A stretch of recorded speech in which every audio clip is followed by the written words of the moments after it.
Hello दोस्तों, training cess में आपका स्वागत है। मेरा नाम है लक्ष्य है और आज की वीडियो में मैं डिस्कस करने वाला हूँ इंडिया पुल्स हाउसिंग फाइनेंस के बारे में। क्या ये स्टॉक आपको अपने पोर्टफोलियो में ऐड करना चाहिए? क्या इस स्टॉक में इन्वेस्टमेंट करना एक वैल्यू इन्वेस्टमेंट होगा? क्या ये सही टाइम है इन स्टॉक में इन्वेस्टमेंट करने का? तो पता लगाते हैं इन सवालों के जवाब अपने इंडस्ट्री, फंडामेंटल और टेक्निकल एनालिसिस से। तो चलिए शुरू करते हैं। तो दोस्तों, इंडिया हाउसिंग फाइनेंस जैसे कि नाम से पता चलता है एक होम फाइनेंस कंपनी है दोस्तों, जिसका मेन फंक्शन है इंडिया में कस्टमर्स को होम लोन्स प्रोवाइड करना। और इंडस्ट्री एनालिसिस में देखा जाए तो Indiabulls housing finance second largest housing finance company है after HDFC in terms of market share. और यही नहीं दोस्तों, इंडिया पुल्स ग्रुप की कंपनी इसके टर्नओवर में से 80% रेवेन्यू इंडिया पुल्स हाउसिंग की तरफ से आता है। हालांकि दोस्तों, इंडिया पुल्स हाउसिंग फाइनेंस के कंपनी के शेयर्स पिछले 2 साल से पीयर मार्केट में यानी कंटिन्यूसली नीचे गिरते गए हैं। अब क्या रीजंस है इन शेयर्स के फॉल होने की वजह क्या रही है, तो अब हम ये डिस्कस करने वाले हैं। तो दोस्तों, आपके सामने खुला हुआ है weekly chart of Indiabulls housing finance, जिसमें एक कैंडल वीक को रिप्रेजेंट करती है। तो आप ये देख सकते हो कि 2014 से लेकर के 2018 तक ये एक बुल मार्केट में था, फिर बुल मार्केट से पियर मार्केट पे कन्वर्ट हो गया और एक टाइम पे इसकी एक शेयर की वैल्यू 1390 पे भी ट्रेड करती थी। फिर फाइनली जब पियर मार्केट में कन्वर्ट हुआ तो 97 तक चला गया था नीचे। ऐसा क्या हुआ, क्या रीजंस हुए? तो इन द मंथ ऑफ सितंबर 2018 एक क्राइसिस होता है जिसका नाम है ILNFS क्राइसिस। फिर क्राइसिस के चलते बुल मार्केट पियर मार्केट पे कन्वर्ट हो जाती है, फिर एक डाउन ट्रेंड स्टार्ट हो जाता है पियर मार्केट का। फिर आते आते सितंबर 2019 में एक रॉन्गफुल पेटिशन फाइल की जाती है अगेंस्ट द कंपनी। फिर आते आते मार्च 2020 में कोरोना वायरस पेंडेमिक की वजह से शेयर की प्राइसेस और नीचे गिर जाते हैं। फाइनली 87 तक मोर नीचे गिरते हैं, 87 से नीचे नहीं जाते हैं और ऊपर से वो रिकवर करते करते 280 पे करंटली ट्रेड कर रहे हैं फिलहाल। तो ILNFS क्राइसिस क्या है दोस्तों? तो हम डिस्कस करते हैं कि ILNFS क्राइसिस क्या था। ILNFS stands for Infrastructure Leasing and Financial Services, जो कि एक नॉन बैंकिंग फाइनेंशियल कंपनी है दोस्तों, और इसको हम स्टेट ऑफ बैंक से भी बुलाते हैं। और ये कंपनी रिस्पॉन्सिबल थी बहुत सारे इंफ्रास्ट्रक्चर प्रोजेक्ट्स में फंडिंग के लिए। लाइक फॉर एग्जांपल, जो 9 किलोमीटर की चेन्नई नाशनी टनल है, इंडिया लॉन्गेस्ट रोड टनल, इसमें इस कंपनी ने हेल्प की थी बनाने में। Delhi Noida toll bridge, Ranchi Patratu dam road, ठीक है। और इस कंपनी के सबसे बड़े shareholders LIC, SBI, Japan Orix corporation, HDFC and CPI, ये बड़ी बड़ी एंटिटीज हैं जो शेयर होल्डर्स हैं ILFS की। तो जाहिर सी बात थी कि अगर इस कंपनी को कुछ होता है तो ओवरऑल मार्केट में इंपैक्ट तो पड़ेगा ही। तो ऐसा क्या हुआ था दोस्तों? ILNFS ने डिक्लेयर करा it fail short of cash. Short of cash का मतलब ये है कि वो अपनी वर्किंग कैपिटल रिक्वायरमेंट्स मीट नहीं कर पा रहे थे, यानी अपनी एम्प्लॉइज को पे नहीं कर पा रहे थे। और दूसरा ये कि it's defaulted on several of its obligations. इसका मतलब ये हुआ कि जो लोन्स ऑलरेडी कंपनी ने ले रखे थे वो पे बैक नहीं कर पा रहे थे बैंक्स को। इवन न्यू इंफ्रास्ट्रक्चर प्रोजेक्ट्स आना बंद हो गए इनके पास, और बहुत सारे कॉस्ट ओवररन हुए, मतलब कॉस्ट बढ़ते जा रही थी। It defaulted on repayment of bank loans, मतलब बैंक लोन्स पे नहीं कर पा रहे थे, short term deposits, and also failed to meet commercial paper redemptions obligations. और बहुत सारे notices of delays and defaults provide किए गए इस कंपनी को उन डिपॉजिट्स पे जो ऑलरेडी कंपनी ने ले रखे थे। अब इसके चलते एक पैनिक सिचुएशन क्रिएट हो गई थी among equity investors, mutual funds and institutional investors and banks. और यही नहीं, even as several non-banking financial companies faced turmoil amid a default scare. तो जब कुछ ऐसी सिचुएशन होती है तो इंडिया पुल्स हाउसिंग फाइनेंस ने भी एक बहुत बड़ा हिट लिया, और जितने भी म्यूचुअल फंड्स इन्वेस्टर्स थे, जितने भी रिटेल इन्वेस्टर्स थे, सबने अपनी पोजीशन से स्क्वेयर ऑफ कर दी, यानी अपने पोर्टफोलियो से उस स्टॉक को में प्रॉफिट बुक कर लिया और बड़ी ह्यूज सेलिंग स्टार्ट हुई, जिसके चलते उस स्टॉक का जो प्राइस था वो 25% नीचे गिर गया था। तो दोस्तों, ये था आपका ILNFS क्राइसिस। अब जब भी कोई ऐसी सिचुएशन मार्केट में क्रिएट होती है तो एक ट्रिगर बन जाती है सेलिंग का, जो अल्टीमेटली आपकी पीयर मार्केट कन्वर्ट हो जाती है, मतलब यानी बुल मार्केट से पीयर मार्केट में कन्वर्ट हो जाती है। और ये एक्सक्यूज हो जाता है मेजर करेक्शन का। अगर कोई स्टॉक अपनी वैल्यू से ज्यादा ही ओवर वैल्यू पे ट्रेड कर रहा है तो वो करेक्शन करता है ताकि अपनी फेयर वैल्यू के आसपास आ जाए। But Indiabulls housing finance के केस में ऑलरेडी उसके प्राइसेस तो गिर रहे थे, बट सितंबर 2019 में एक कंट्रोवर्सी स्टार्ट होती है जिसमें एक पेटिशन फाइल की जाती है कंपनी के अगेंस्ट। तो इस पेटिशन में क्या होता है, चलो देखते हैं। तो दोस्तों, मुश्किल तब शुरू होती है जब दिल्ली हाई कोर्ट डिसाइड करती है allegations made by petition filed by an NGO of financial irregularities, siphoning of funds and other violations against the company promoters. क्या मतलब हुआ इनका? मतलब ये एक NGO petition फाइल करती है claiming that the company made some financial irregularities. Siphoning of funds का मतलब ये कि फंड्स ट्रांसफर किए गए अपने खुद के फायदे के लिए, और other violations against the company promoters. Promoters वो लोग होते हैं जो कंपनी के साथ पहले से जुड़े हुए होते हैं, like founders, co-founders or directors.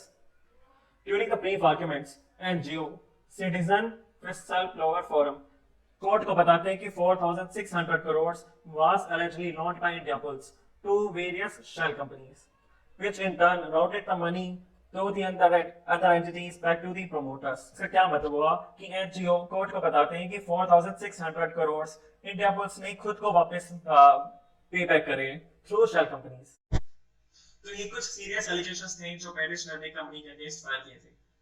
अगर ये पेटिशंस में एलिगेशंस अगर सच होते तो कंपनी के शेयर के प्राइसेस बहुत नीचे तक गिर सकते थे, क्योंकि ऐसा करना बहुत इलीगल है। कंपनी के पैसे अपने पर्सनल यूज के लिए निकालना it's a fraudulent work. But समय के साथ चलते वक्त फरवरी 2020 में ये पेटिशंस डिस्कस कर दिए गए और पेटिशनर के अगेंस्ट एक नॉन अवेलेबल वारंट जारी करा गया। But petitioner already out of India जा चुका था और कभी लौट कर नहीं आया वापस। इस पेटिशन की वजह से स्टॉक का प्राइस काफी नीचे तक गिर चुका था। पर जब तक ये रॉन्गफुल पेटिशन का पता चलता है, प्राइस ऑलरेडी रिकवर कर चुका था। बट जैसे ही प्राइस रिकवर करता है तो आ जाता है मार्च 2020। मार्च 2020 के चलते कोरोना वायरस क्राइसिस की वजह से कंपनी के प्राइसेस और नीचे गिर जाते हैं। तो जब से बुल मार्केट स्टार्ट हुआ है स्टॉक मार्केट में, स्टॉक ने भी रिकवरी करी है अपने इसमें प्राइस में, जो कि शेयर 87 तक गिर चुका था। आज वो ट्रेड कर रहा है 280 रुपीज के अराउंड। अब आ जाते हैं फंडामेंटल एनालिसिस में। जल्द से एक बार फंडामेंटल एनालिसिस को हम ब्रीफली डिस्कस कर लेते हैं। बाय द वे, अगर आपको इस कंट्रोवर्सी के बारे में और जानना है तो मैं डिस्क्रिप्शन में लिंक शेयर कर दूंगा, आप वहां से रेफर कर सकते हैं। ओके दोस्तों, तो अब आ जाते हैं moneycontrol.com पे इंडियाबुल्स फाइनेंस के नीचे सेक्शन में। तो अभी देख सकते हो कि करंटली जो ट्रेड कर रहा है स्टॉक का प्राइस वो है 285 रुपीज। अब आ जाते हैं स्वॉट एनालिसिस में। तो क्या स्ट्रेंथ्स है इसकी स्टॉक की? अभी company with zero promoter pledge. इसका मतलब ये हुआ कि जो प्रोमोटर्स हैं उन्होंने अपने शेयर्स को प्लेज नहीं कर रखे फॉर द पर्सनल यूज। ठीक है, तो it's a really good thing. FIIs and FPIs यानी foreign institutional investors are increasing their shareholding. मतलब वो अपने पोर्टफोलियो में इंडियाबुल्स हाउसिंग फाइनेंस के शेयर्स को ऐड कर रहे हैं। Strong momentum, price above short, medium and long term moving averages. ये एक टेक्निकल मूविंग एवरेज लाइन होती है जिसके ऊपर अगर स्टॉक ट्रेड कर रहा होता है तो इंडिकेट्स दैट कि वो स्टॉक की प्राइसेस अब ऊपर उठने वाले हैं। अगर आपको टेक्निकल एनालिसिस पता है तो आपको पता होगा कि मूविंग एवरेजेस क्या है। फिर अब आ जाते हैं वीकनेसेस के ऊपर। High interest payment compare to earnings, हमने डिस्कस कर लिया कि ऑलरेडी ऐसा क्यों है। Inefficient use of capital to generate profits. Inefficient use of shareholders funds. Return on equity declining the last 2 years. क्यों है last 2 years की वजह से? Obviously, अगर कंपनी की इमेज खराब होगी तो बिजनेस भी खराब होगा। ऑब्वियस है कि जो कस्टमर्स होंगे वो उस कंपनी से अवॉइड करेंगे लोन्स लेना। अगर लोन्स लेना अवॉइड करेंगे तो रेवेन्यू कम होगा, रेवेन्यू कम होगा तो प्रॉफिट कम होगा, प्रॉफिट कम होगा तो return on equity will be low. फिर आ जाते हैं क्रेडिट रेटिंग एजेंसी डाउनग्रेड। ऐसा क्यों हुआ? Same reason for the petition की वजह से। ऑल इन ऑल आप ये देख सकते हो कि जितने भी वीकनेसेस है, decline in net profit, company with high debt, ये सब बिजनेस कम होने की वजह से हुआ है। मार्केट शेयर कम होने की वजह से हुआ है। मार्केट शेयर कम इसलिए हुआ है क्योंकि पेटिशन की वजह से, पेटिशन एक रॉन्गफुल पेटिशन की वजह से एक बिजनेस पे कितना इम्पैक्ट पड़ सकता है आप देख ही सकते हो। तो अब आ जाते हैं अपॉर्चुनिटीज पे। Opportunities में है stocks with upcoming results which are seeing positive shifts in share price. Highest recovery from 52 week low, बहुत जल्दी रिकवरी हुई है इस स्टॉक के प्राइस में। और RSI indicating price strength. RSI stands for relative strength indicator. इसका मतलब ये हुआ कि जो बायर्स हैं वो इस स्टॉक को खरीद रहे हैं। अब क्यों खरीदेंगे? क्योंकि उन्हें पता है कि जो पेटिशन थी वो एक रॉन्गफुल पेटिशन थी। अब बुल मार्केट स्टार्ट हो गई है तो कम से कम जो स्टॉक का जो प्राइस है वो बुक वैल्यू के आसपास तो होना ही चाहिए, राइट? तो इस वजह से buyers are buying the stock. तो अब आ जाते हैं बुक वैल्यू पे। आप देख सकते हो book value of share is 350 rupees. और अभी कितने करंटली कितने पे ट्रेड कर रहे हैं, 285 रुपीज। तो इसका क्या मतलब हुआ कि अंडर वैल्यूड है स्टॉक अभी, अंडर वैल्यूड है स्टॉक अभी। और इसकी वैल्यू कम से कम 352 रुपीज तो होनी ही चाहिए बुक्स के हिसाब से, राइट। उसके हिसाब से जो एक शेयर की वैल्यू होनी चाहिए वो 350 रुपीज होनी चाहिए, और अभी ट्रेड कर रहे हैं 285 पे। इसी वजह से बायर्स इस स्टॉक को खरीद रहे हैं ताकि कम से कम बुक वैल्यू पे तो वो प्रॉफिट बुक कर सके, राइट। और आप देख सकते हो पीपी की रेशो भी 0.82 है, और अगर कोई भी पीपी की रेशो लेस देन 1 होती है किसी भी स्टॉक की, तो उसको कंसिडर किया जाता है वैल्यू इन्वेस्टमेंट के लिए, राइट। और रिसेंटली आप देखोगे न्यूज में क्या है कि राकेश झुनझुनवाला जो एस इन्वेस्टर है इंडियन स्टॉक मार्केट के, उन्होंने रिसेंटली जून क्वार्टर में 2.2% स्टेक खरीदा है इंडिया पोस्ट में, हाउसिंग फाइनेंस में। तो अब आ जाते हैं रेवेन्यू में। आप देख सकते हो कि रेवेन्यू का ट्रेंड डाउन ट्रेंड है। तो 2019 में सितंबर 2019 में पेटिशन फाइल की गई थी, उसके चलते कंपनी की बैड रेपुटेशन और इमेज की वजह से उसकी मार्केट शेयर कम हो गया। जब मार्केट शेयर कम होगा तो रेवेन्यू भी कम होगा, और रेवेन्यू कम होगा तो प्रॉफिट भी कम होगा, राइट। तो अब देख लेते हैं प्रॉफिट का क्या ट्रेंड है। तो रेवेन्यू के साथ साथ नेट प्रॉफिट भी कम हो गया, और नेट प्रॉफिट कम होने की वजह से अर्निंग्स पर शेयर भी कम हो गए, और इसकी वजह से रिटर्न ऑन इक्विटी भी कम हो गया, राइट। अब कंसिडर करते हैं शेयर होल्डिंग। शेयर होल्डिंग का ट्रेंड क्या है। तो देख सकते हो कि शेयर होल्डिंग में फॉरेन इंस्टीट्यूशनल इन्वेस्टर्स ने अपने शेयर्स को स्केल ऑफ नहीं करा है, वो ऑलमोस्ट कांस्टेंट है। मार्च 2020 में जितना था उतना ही जून में, राइट, 33 के आसपास, 33.6 के आसपास, राइट। अब आ जाते हैं डोमेस्टिक इंस्टीट्यूशनल में। जून क्वार्टर में 0.2% इंक्रीज हुआ है। डोमेस्टिक इंस्टीट्यूशनल इन्वेस्टर्स ने अपने शेयर होल्डिंग्स में इस स्टॉक को ऐड करा है। अब जब डोमेस्टिक इंस्टीट्यूशनल इन्वेस्टर्स इस शेयर को खरीद रहे हैं, तो इसका मतलब ये इंडिकेट करता है कि जैसे जैसे सिचुएशन इंप्रूव होगी तो बिजनेस भी इंप्रूव होगा। अगर बिजनेस इंप्रूव होगा तो रेवेन्यू भी ऊपर जाएगा, रेवेन्यू ऊपर जाएगा तो प्रॉफिट्स भी ऊपर जाएंगी, और प्रॉफिट ऊपर जाएगा तो अर्निंग्स पर शेयर भी इंप्रूव होगा। अगर अर्निंग्स पर शेयर इंप्रूव होगा तो बुक वैल्यू भी इंप्रूव होगी। तो अभी जो करंट प्राइस है स्टॉक का वो है 285 रुपीज, जो कि अंडर वैल्यूड है, और ये रीजन बनता है इस स्टॉक को खरीदने का फंडामेंटली।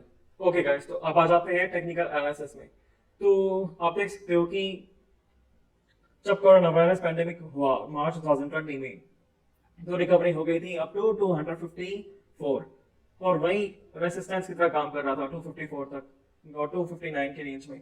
ये एक रेसिस्टेंस जोन था, यानी सप्लाई जोन था, उससे ऊपर नहीं जा पा रहा था। आप देख सकते हो यहाँ पर, राइट। एक रेसिस्टेंस जोन था पिछले 2 महीने से, बट रिसेंटली स्टॉक के प्राइस ने इस रेजिस्टेंस जोन को तोड़ा, ब्रेकआउट दिया, और ऊपर जाकर के अब रीटेस्ट करा इसने। और जैसे ही आपको पता है टेक्निकल एनालिसिस में जब भी कोई रेजिस्टेंस जोन टूटता है तो वो सपोर्ट जोन की तरह काम करता है। तो अभी भी वही सपोर्ट जोन की तरह काम कर रहा है, और ये एक कर्व शेप यानी कप शेप में फॉर्मेशन ले चुका है। अब इस कर्व शेप का मतलब क्या है। इस कर्व शेप का मतलब ये है कि एक्यूमुलेशन हुई है यहाँ पर। एक्यूमुलेशन का मतलब होता है जब भी कोई बड़ा इन्वेस्टर उस शेयर को एक्यूमुलेट करो, अपने पोर्टफोलियो में ऐड करो, जब भी वो ऐड कर रहा होता है तो ऐसा कर्व शेप बनता है। मतलब पहले ऐसे जाता है नीचे, फिर ऐसे ऐसे, फिर ऐसे ऐसे ऐसे ऐसे, and then finally it goes up to its target price. तो जब ये कर्व शेप बनता है तो it indicates that it is bullish in nature and it is not going to go further down. तो अब आ जाते हैं इन्वेस्टमेंट प्लान के ऊपर। आप देख सकते हो कि रेजिस्टेंस रिटर्न सपोर्ट का सपोर्ट ले रहा है। तो अब यहाँ पे कितनी क्वांटिटी लेनी चाहिए। 100 में से आपको 50 क्वांटिटीज यहाँ पे ले लेनी चाहिए। अगर जस्ट इन केस यहाँ पे आता है 259 पर आता है फिर से, तो 50 क्वांटिटी यहाँ पर ले सकते हो, और इसके नीचे वो स्टॉप लॉस रहेगा आपका, क्योंकि अगर इसके नीचे जाता है 259 के नीचे तो वो पूरा नीचे तक जा सकता है इस लेवल तक। तो that is why you should place your stop loss just below 259, और अगर नीचे नहीं आता है तो बाकी 50 क्वांटिटीज आपको इस लेवल के ऊपर खरीदनी है यहाँ पे। That's it. तो गाइस, इस तरह से आप इंडिया पल्स हाउसिंग फाइनेंस में अपने इन्वेस्टमेंट कर सकते हो, और टारगेट होने वाला है 350 मिनिमम। तो गाइस, अगर आपको ये वीडियो काफ़ी इंफॉर्मेटिव लगी है, काफ़ी हेल्पफुल लगी है, अगर आपको कुछ वैल्यू मिली है इस वीडियो से, तो please put a thumbs up to this video and share it with your friends, and don't forget to subscribe. It helps me a lot and it motivates me a lot. It supports me a lot. So thank you so much for watching this video, and see you in the next video.